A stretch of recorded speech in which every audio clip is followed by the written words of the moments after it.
एक रूढ़िवादी परिवार से आने के बाद मुझे हमेशा यही बताया गया था कि मेरे माता पिता ही मेरे लिए एक अच्छा लड़का खोजने का नेक काम करेंगे और मैं खुशी खुशी उसे स्वीकार करूंगी। एक निश्चित उम्र तक मैं भी उस प्रक्रिया के साथ राजी थी। वैसे तो मैं कभी प्रेम कहानियाँ, प्रेमी जोड़ों और हमेशा के लिए साथ रहने वालों ऐसी सब बातों से दूर ही रहती थी, लेकिन मेरे लिए भाग्य ने कुछ अलग ही सोच रखा था। 2010 में जब मैं कॉलेज में थी, मैं मैथ्स के लिए ट्यूशन क्लास लेती थी। जगह मेरे घर से बहुत दूर थी और अक्सर सर्दियों के मौसम में मैं घर बहुत देर से पहुंचती थी। ऐसी ही एक सर्द रात में लगभग 9:30 बजे मैं अकेले घर लौट रही थी। गलियां सुनसान थी, ठंड भी बहुत बढ़ गई थी और मैं कांपते हाथ और पैरों से चल पड़ी। अब मैं आपको कुछ बताती हूँ। ये पहली बार नहीं था जब मैं इतनी देर से घर लौट रही थी, लेकिन उस रात चीजें थोड़ी अलग थीं। वहीं गली के अंत में कुछ स्थानीय लड़के बैठे थे, बातें कर रहे थे और आपस में हंस रहे थे। मैंने लड़कों में से एक लड़के के हाथ में शराब की बोतल देखी।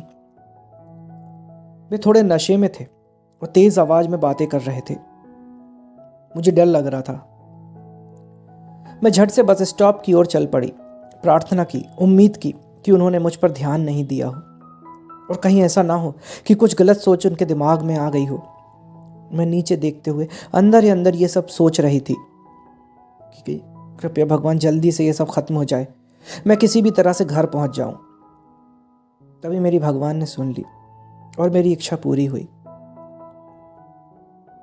पीछे से कुछ तेजी से चलने की आवाज आ रही थी और मैं ये देखने के लिए भी पीछे नहीं घूमी कि क्या उस ग्रुप का कोई लड़का मेरे पीछे आया है। जब मुझे एहसास हुआ कि कोई मेरी तरफ ही आ रहा है, मैं ऊपर तक नहीं देख पाई, लेकिन मेरे दिल के अंदर कहीं गहराई में मैंने थोड़ी राहत महसूस की। ये महसूस करना कि आप किसी से बिना कुछ कहे उस पर भरोसा कर सकते हैं, ये कुछ वैसा था। यदि आप सोच रहे हैं कि कोई लंबा चौड़ा सुंदर व्यक्ति मुझे बचाने आया था, तो आप बिल्कुल गलत हैं।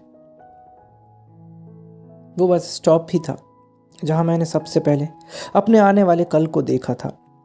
उसकी लचकदार पैर, पतले हाथ, डेनिम की जीन्स, काले बाल के साथ काले पैच वाला बैगी स्वेट शर्ट।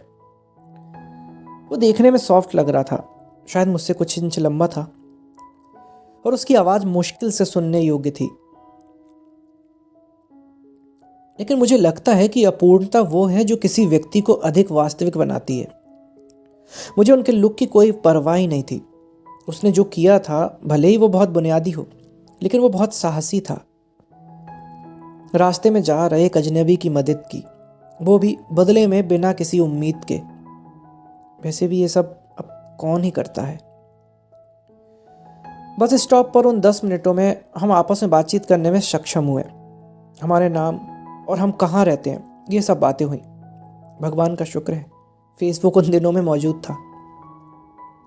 हम फेसबुक पर जुड़े और हर बीतते दिन के साथ हम अच्छे दोस्त बन गए। अंत में 2013 में उन्होंने प्रपोज किया और 6 नवंबर को हम उस रात के बाद दूसरी बार मिले थे। हमारा रिश्ता बहुत मजबूत होते जा रहा था। हम अपने जीवन के सारे उतार चढ़ाव को एक टीम की तरह ही काबू में कर रहे थे और संघर्ष कर पा रहे थे। ये मुझे आश्चर्यचकित करता है कि जीवन अप्रत्याशित कैसे हो सकता है। मुझे रोमांच तो उतना पसंद नहीं, लेकिन मेरे लिए चीजें बदल गईं। जिस चीज से मुझे कोई मतलब नहीं था, वही चीज आज मेरी प्रेरणा बन गई है। क्या इसे ही प्यार की शक्ति बोलते हैं? तो दोस्तों, अगर आपको ये एक छोटी सी कहानी पसंद आई तो उसे एक लाइक जरूर करें।